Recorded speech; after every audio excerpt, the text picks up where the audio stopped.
Okay, we ready for today's activity class? Yeah. All right, great. Today we're going to work as teams and compete against each other and to see which team is the best at budgeting. We've talked about the importance of spending less than you earn and having to make those tough choices when it comes to what you want or need compared to what you can afford. Remember that? Yeah. All right, well first, let's divide up into groups. Okay, class, now listen closely as I go through the instructions. There's a lot to catch and a lot to go over. Each team is going to receive a set of category cards. They look just like this. This one happens to say professional services. There are 30 category cards in each set.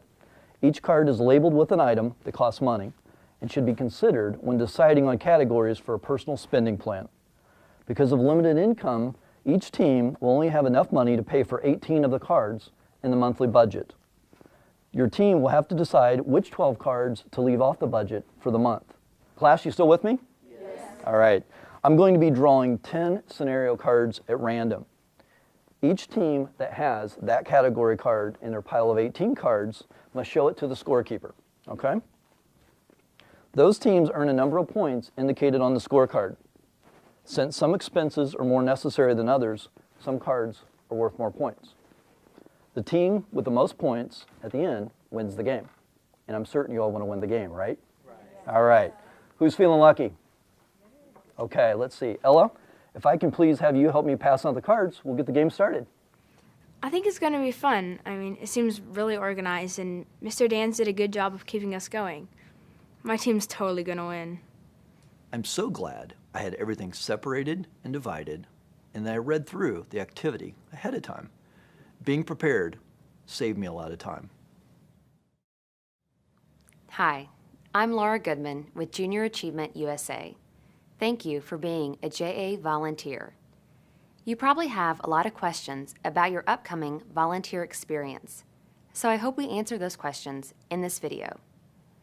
During the activity portion of a JA session, you can have a lot of moving pieces and parts to manage. The activity is the bulk of your time spent with the students, and this video will share tips and techniques that will help you to not only lead a smooth activity, but to engage the students in the learning process and turn the work of learning over to them. The activity follows the introduction and is the second step of the workshop model instruction, a methodology of teaching. It can be challenging to provide clear instructions that are easy for students to understand.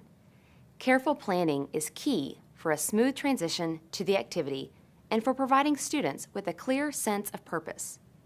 Here are a few tips for introducing the activity to the students. Practice. When preparing for your JA sessions, pull out the activity materials and get a good look at what you're handing out to the students and what the students will be doing.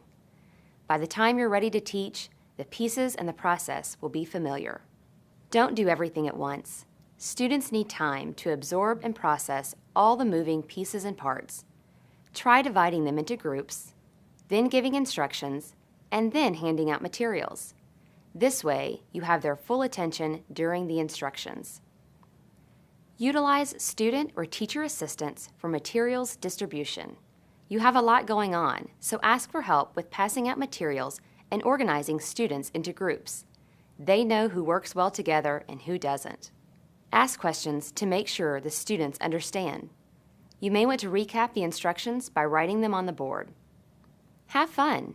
You're the lucky one who helps students learn while having fun. It doesn't fit. I need help. Hi there, group. How we doing? Good. I noticed when we started off, everybody was involved in the discussion. Now it seems there's a little bit of confusion going on. Yeah. What seems to be slowing you down? We're not agreeing on budget choices. We're having trouble figuring out which ones are more important. Okay, well, that's not uncommon at all. So maybe let me see if I can help you with that. Let's talk about certain categories could be more relevant in our lives than others. For an example, for myself, if I chose not to pay my personal income taxes to the IRS, or if I chose not to pay my home mortgage, what do you think would happen?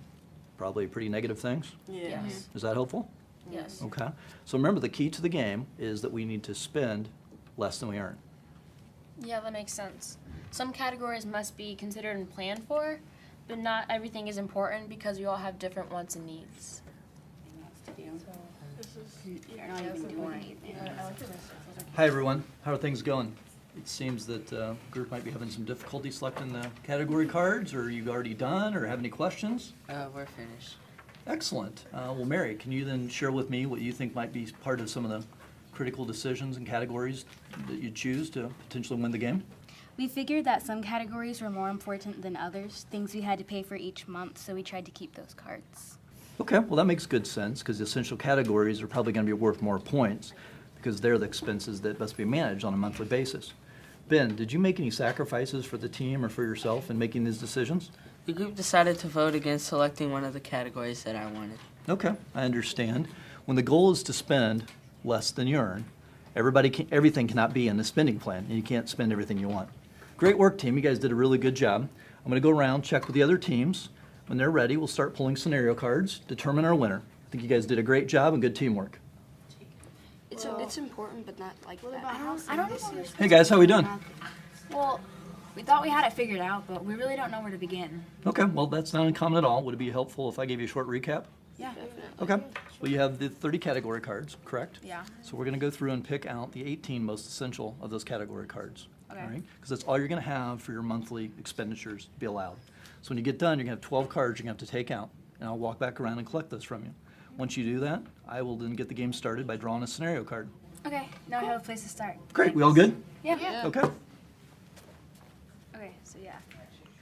Wow, there was a lot to manage during that activity. I thought I did a good job of explaining the directions, but I realized how important it was that I walked around and visited with each group to see if they understood the directions, how they're doing, and if they had any questions.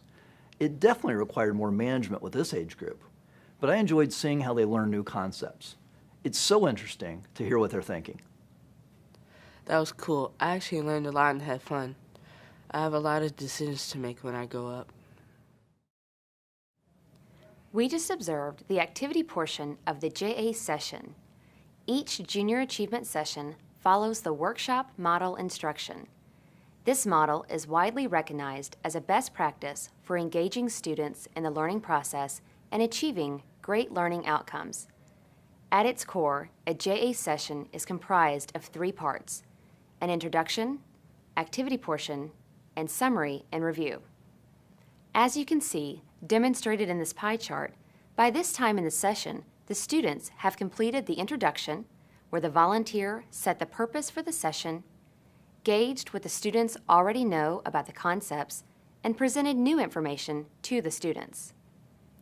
The bulk of the time of each JA session is spent in this portion of the lesson, the interactive activity.